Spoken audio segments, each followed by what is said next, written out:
There is nothing quite like the rumble of a 1967 Mustang engine on a quiet Sunday morning.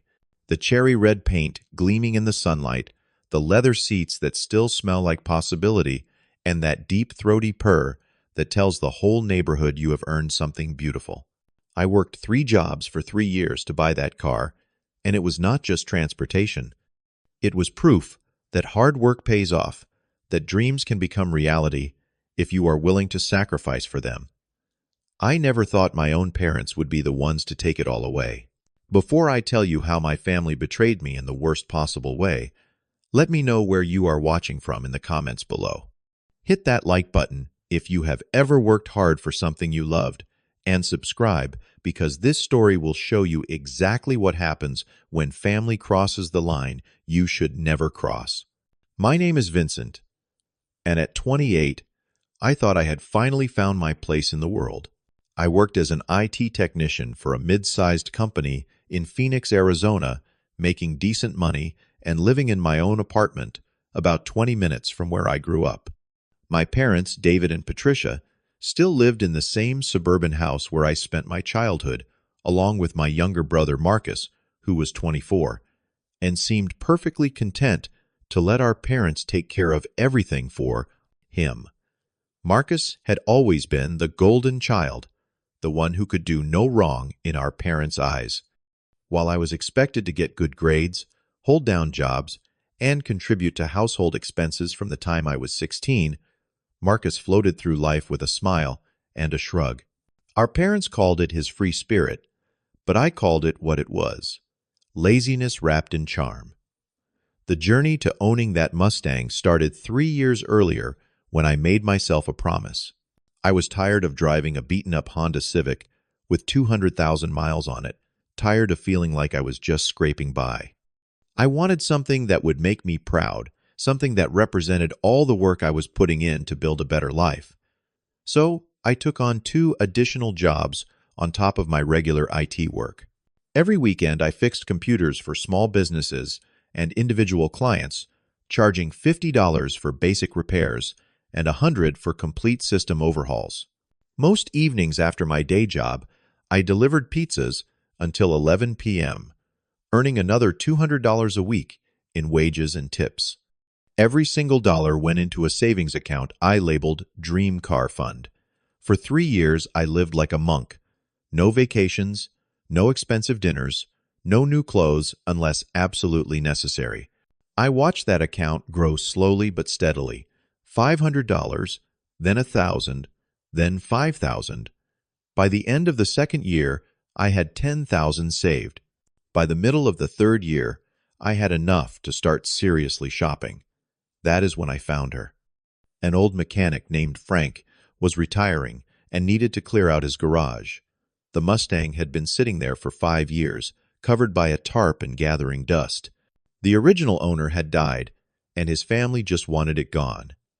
Frank was asking $15,000, but I could see the potential beneath the surface rust and faded paint. After 2 weeks of negotiation and a thorough inspection by another mechanic, I trusted Frank agreed to $12,500. I handed over a cashier's check with shaking hands, knowing I was about to own something I had dreamed about since I was 12 years old. The restoration took 6 months of weekends and evenings. I stripped the paint down to bare metal, rebuilt the engine with help from Frank, who became something of a mentor, and restored the interior to its original black leather glory. When I finally turned the key and heard that engine roar to life for the first time, I felt like I had accomplished something truly meaningful. But even during those early days, I started noticing something that should have been a warning sign. Marcus would drop by my apartment regularly, always finding excuses to ask if he could borrow the car. At first, it was for dates or job interviews that never seemed to lead anywhere. I said yes, because he was family, and because our parents had always taught us that brothers should look out for each other. The problem was that Marcus never treated my car with the respect it deserved. He would return it with an empty gas tank, food wrappers in the seats, and once a small dent in the passenger door that he swore was already there. When I confronted him about these things, he would flash that charming smile and promise to be more careful but nothing ever changed. Our parents always took his side during these discussions. "Boys will be boys," my mother would say, with a dismissive wave. "You know Marcus does not mean any harm. You should be happy to help your little brother out." But I was not happy. I was working 60 hours a week to pay for gas insurance and maintenance on a car that I barely got to drive because my brother treated it like his personal rental service. Things escalated quickly after that. Marcus stopped asking for permission and started just taking the keys from my apartment when he came to visit. He had a spare key that our parents had given him for emergencies, and he decided that wanting to impress a girl constituted an emergency. I would come home from work to find my car missing and a text message that said something like, "Borrowed the Mustang back later," with no indication of when later might be. Sometimes he would keep it overnight, rolling in at 3 or 4 in the morning, with the radio still blasting and the smell of cigarettes and cheap beer clinging to the upholstery. The first major incident happened on a Friday night in March. Marcus had taken the car to some party across town without telling me, and I needed it Saturday morning for a weekend computer repair job that was going to pay me $300.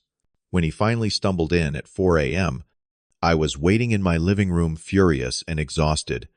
"Where the hell have you been?" I demanded as he fumbled with the keys. "Relax, Vincent. I brought your precious car back in one piece." But as he said it, I could see him swaying slightly, and when I looked out the window, my heart sank. There was a fresh scratch running along the entire driver's side of the car, deep enough that I could see bare metal underneath the paint.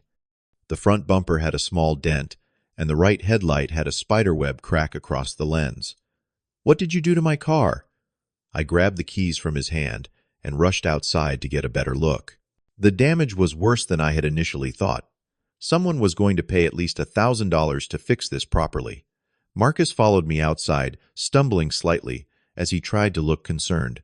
"Oh, that—" "Yeah, some idiot sideswiped me in a parking lot and drove off. I was going to tell you about it.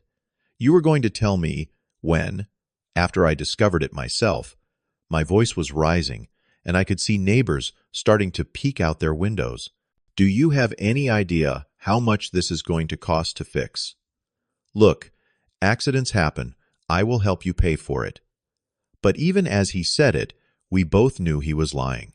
Marcus had never held a steady job for more than 3 months in his entire adult life. The next morning, I called our parents to tell them what had happened and to ask for their help in making Marcus take responsibility. Their reaction was not what I had hoped for.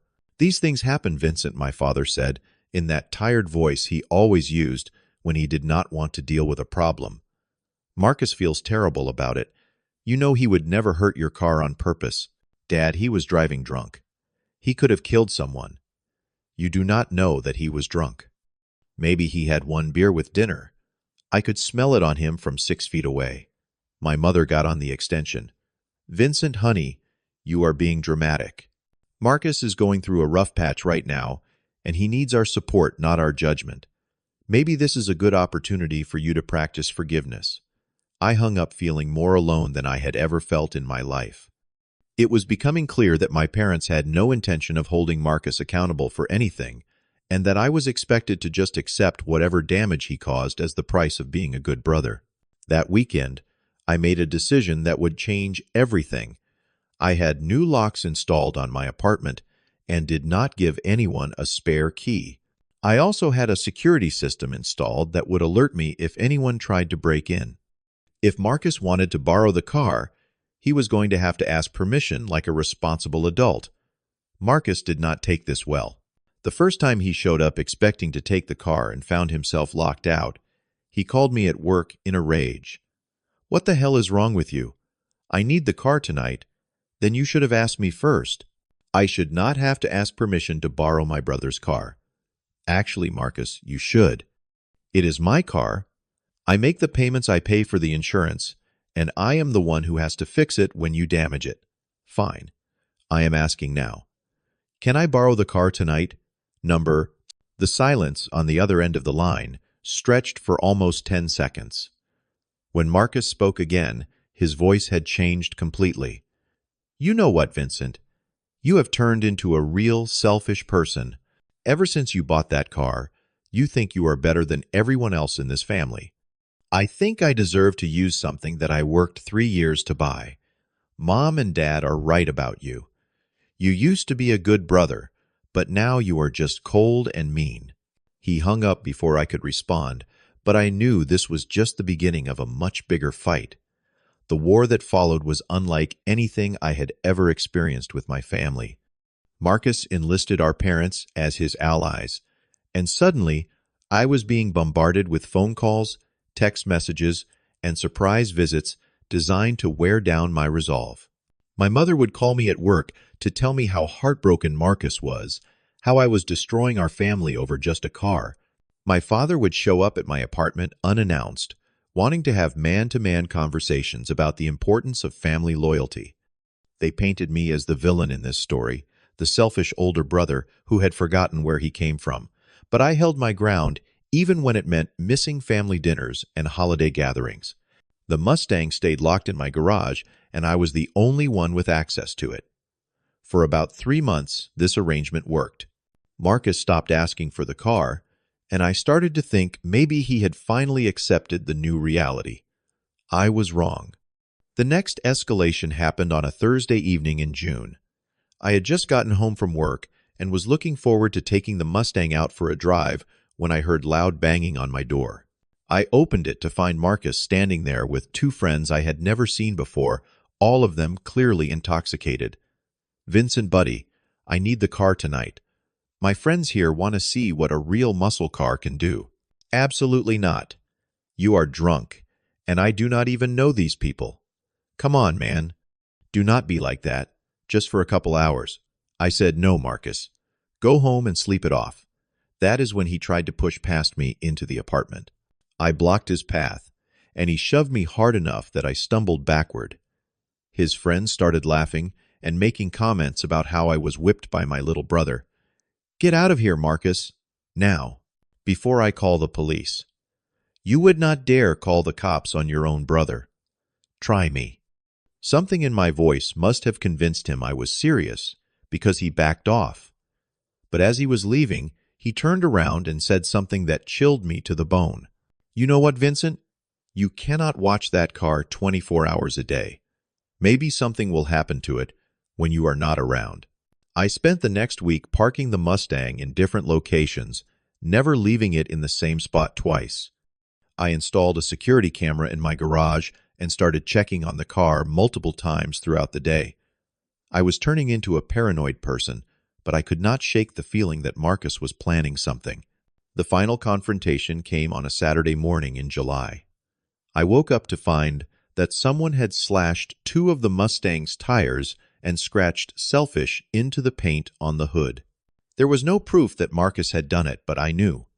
And more importantly, our parents knew too.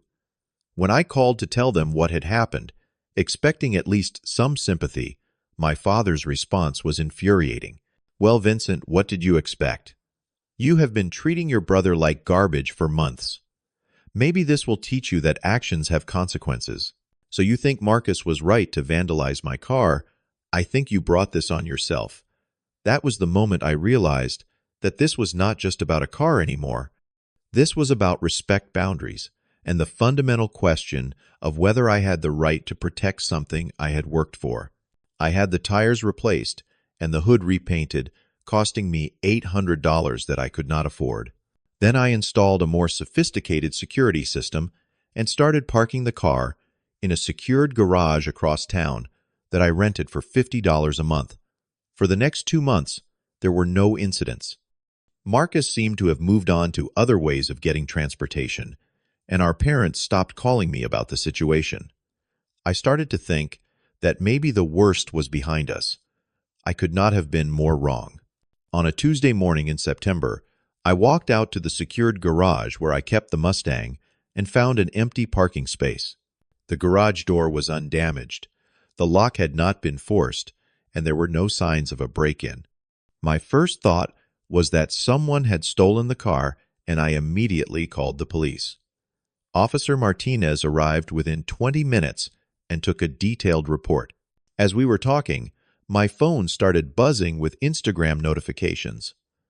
Someone had tagged me in a photo, and when I opened the app, I felt like I had been punched in the stomach. There was Marcus leaning against my Mustang in what appeared to be our parents' driveway. He was wearing sunglasses and a cocky smile, and the caption read, "Finally got my ride back. Time to show this beauty what she was made for." I showed the photo to Officer Martinez, explaining the family situation and the months of escalating conflict. He nodded grimly and asked if I had all the paperwork proving ownership of the vehicle. "This happens more often than you would think," he said. "Family disputes over property can get very complicated, especially when parents get involved. Do you have any reason to believe your family has access to spare keys?"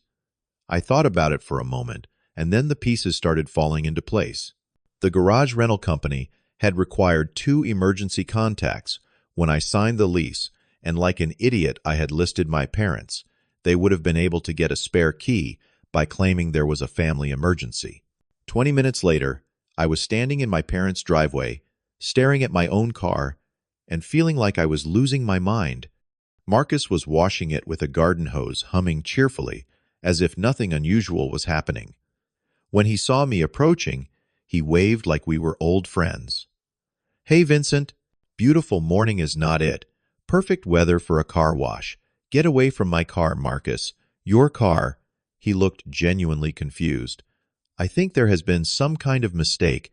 That is when my parents emerged from the house, both of them wearing expressions I had never seen before. Cold, determined, and completely unapologetic. "Vincent," my mother said in a voice that could have frozen fire, "we need to have a conversation. The only conversation we need to have is about Marcus returning my car immediately." My father stepped forward, holding a manila folder. "Actually, son, there is something you need to understand. Marcus legally owns this car now." The world seemed to tilt on its axis. "What are you talking about?" "Your brother has been making the insurance payments for the past 6 months, my mother said smoothly, "and you signed the title over to him last week. It is all perfectly legal." I never signed anything over to Marcus. I never even spoke to Marcus about selling the car. My father opened the folder and pulled out a sheaf of papers. "Your signature says otherwise." I grabbed the documents and stared at them in disbelief. There was a bill of sale signed and notarized, transferring ownership of the 1967 Mustang from Vincent Patterson to Marcus Patterson for the sum of $1. The signature looked exactly like mine. "This is fraud," I said, my voice barely above a whisper. "You forged my signature." "That is a very serious accusation," my mother replied. "Do you have any proof that we forged anything?" I looked more closely at the signature and realized what they had done. It was my signature copied perfectly from other documents I had signed over the years. They had traced it somehow, probably from insurance papers or lease agreements I had signed at family gatherings. "The car is registered in Marcus's name now," my father continued. "He has been the legal owner for over a week. If you do not leave our property immediately, we will call the police for trespassing." I looked at Marcus, who was still holding the garden hose and grinning like he had won the lottery. I looked at my parents, who were staring at me with expressions of triumph and contempt. And I looked at my beautiful Mustang sitting there in the driveway like a prize of war. "You think you can steal my car and get away with it because we are family." "We have not stolen anything," my mother said primly. "We have simply corrected a situation that had gotten out of hand. You were being selfish and unreasonable, and now Marcus has the car he deserves." "The car he deserves? What has Marcus ever done to deserve anything?" "He is family," my father said, as if that explained everything. "And family looks out for each other. Maybe now you will learn what that means." As I stood there in that driveway, looking at the 3 people who were supposed to love and support me more than anyone else in the world, I felt something break inside my chest. Not my heart exactly, but something deeper and more fundamental. My faith in the idea that family meant anything more than shared DNA. "You have made a very big mistake," I said quietly. "The only mistake we made was waiting this long to teach you a lesson about gratitude," my mother replied. I turned and walked away without another word, but not because I was defeated. I was walking away because I had just declared war on my own family, and I needed to plan my strategy very carefully. I drove my rental car straight to the office of Janet Williams, an attorney who specialized in fraud and theft cases. I had found her online during the 20-minute drive from my parents' house, and when I called to explain the situation, she agreed to see me immediately. Janet was a woman in her 50s with steel gray hair and eyes that missed nothing. She listened to my story without interruption, occasionally taking notes on a yellow legal pad. When I finished, she leaned back in her chair and smiled grimly. "Mr. Patterson, I have been practicing law for 28 years, and I have seen families do terrible things to each other over money and property. But this case is particularly egregious because of the premeditation involved. Your family did not just steal your car, they planned this theft for months." She explained that forging signatures on legal documents was a felony in Arizona, punishable by up to 3 years in prison and significant financial penalties. The fact that my parents had used their access to my personal information to commit the fraud made it even more serious. "What we need to do first is document everything. Do you have photographs of the car showing you as the owner? Receipts for maintenance and repairs? Insurance records?" I had kept meticulous records of everything related to the Mustang, including hundreds of photos documenting the restoration process. I had receipts for every part I had purchased, every repair I had made, and every insurance payment I had made over the past 2 years. "This is excellent," Janet said, flipping through the folder of documents I had brought. "We have a clear paper trail establishing you as the legitimate owner. Now we need to move quickly before they have time to create more false documents or sell the car." She drafted a temporary restraining order that afternoon, and by 5 p.m., we were standing in front of a judge who granted an emergency injunction preventing my family from selling, modifying, or moving the Mustang pending a full investigation. The police served the restraining order that evening, along with a search warrant for my parents' house. They seized the car along with all documents related to the fraudulent transfer. Marcus was arrested on the spot for possession of stolen property, and my parents were arrested the following morning for conspiracy to commit fraud. The next 3 weeks were a whirlwind of legal proceedings, police interviews, and media attention. Apparently, the story of parents stealing their son's car had captured the public's imagination, and local news stations started calling me for interviews. I declined most of the media requests, but I did agree to one television interview where I could tell my side of the story. The reporter asked me if I felt guilty about having my own parents arrested. "I feel sad," I told her honestly. "I feel sad that it came to this, and I feel sad that my parents chose my brother's convenience over my rights as a person, but I do not feel guilty for protecting something I worked 3 years to earn." The legal resolution was swift and decisive. Marcus pleaded guilty to theft and was sentenced to 200 hours of community service and 18 months probation. He was also ordered to pay me $3,000 to cover my legal fees and the costs associated with the fraud investigation.